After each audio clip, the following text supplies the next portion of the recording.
Okay, so it's time to put our instruments up, and let's say the bell's ringing and it's time to get to your next class and you don't have a lot of time. Well, feel sorry for all of your woodwind friends, but your disassembly is very simple. You take your mouthpiece out, you put it in your case.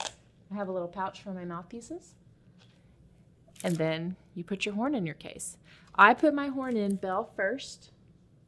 I get it nice and seated into the case, and then I get it wedged into all the padding. Okay, I have a very padded, tight-fitting case so that when it's in there, it's snug as a bug in a rug, all right? And it's good to go. And then I close the clamshell, is what we call it. It's a clamshell case. And I make sure it's all lined up, and then I have a zipper. So I just zip it up all the way. Grab it by the handles, and I have a backpack strap. So then I just put it on my back and I'm good to go. And I leave the room. So your case is probably a hard case with latches. It's important if you have metal latches that are silver against the black case, just make sure that you see the latch lock and then close completely. And the two sides of your clamshell are shut tightly.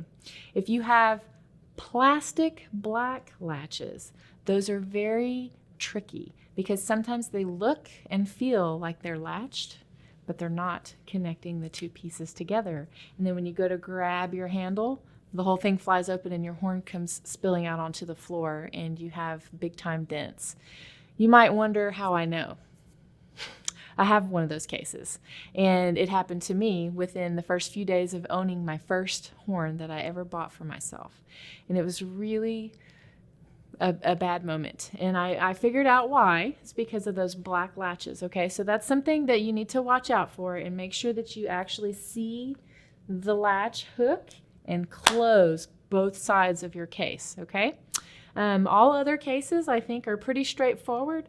Make sure that the horn goes in with the label side up on the outside of your case, or the brand usually is on that side, so that you're opening the case to put your horn in and then closing it like that, okay? Opening it away from you. All right. Okay, so let's pretend like we're starting class and your horn is in a different location than your seat. So you're going to go over to your instrument, put it on the floor, and you're going to open it to where the label or brand side is face up, and you open the case away from you. Okay, just like so.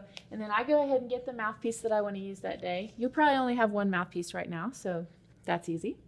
And then I grab from the bell throat, and then I use my left hand to go ahead and support with the other side. And then I put my mouthpiece in. Make sure at this point you don't start twisting or really smashing that mouthpiece in, because it could get stuck and then you have a problem on your hands. So just make sure it's firmly in there and you're good to go.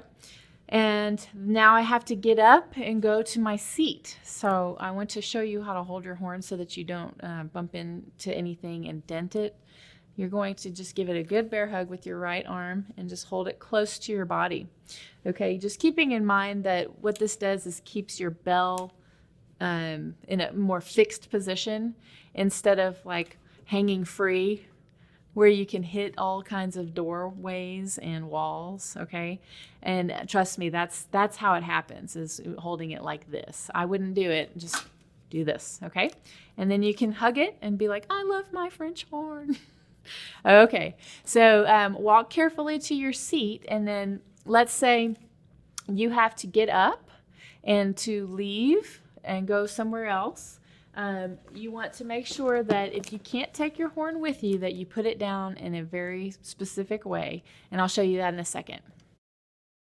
Here's what you're going to do if you have to leave your seat. You're going to make sure that you have a flat surface, and you want the bell to be lined up with that flat surface, and you want your mouthpiece to be as lined up with the flat surface edge as possible, okay? So that nothing is sticking out more than it absolutely has to, okay? If this is a chair.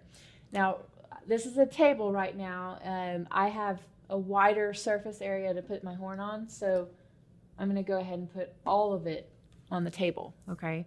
You probably won't always have something like this in which to put your horn on.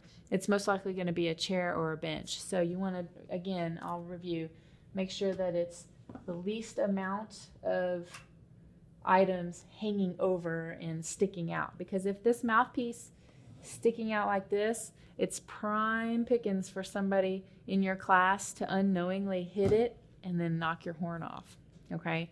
Same thing with the bell. Just be mindful of where it is and get it out of traffic. Now, we don't want to lay it on the front with the valves down. That's probably not the best idea, okay? So keep it the other way where your valves are up.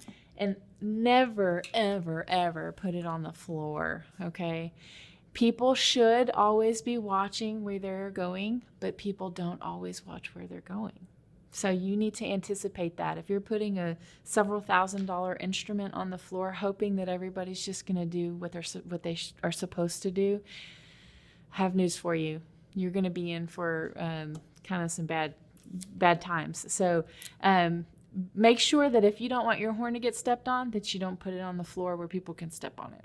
And if you can't put it in a safe place on a chair, just go ahead and put it back in your case. All right, so take care of your instrument. I think you have all of the information that you need. So hopefully you'll do something with it and do it often.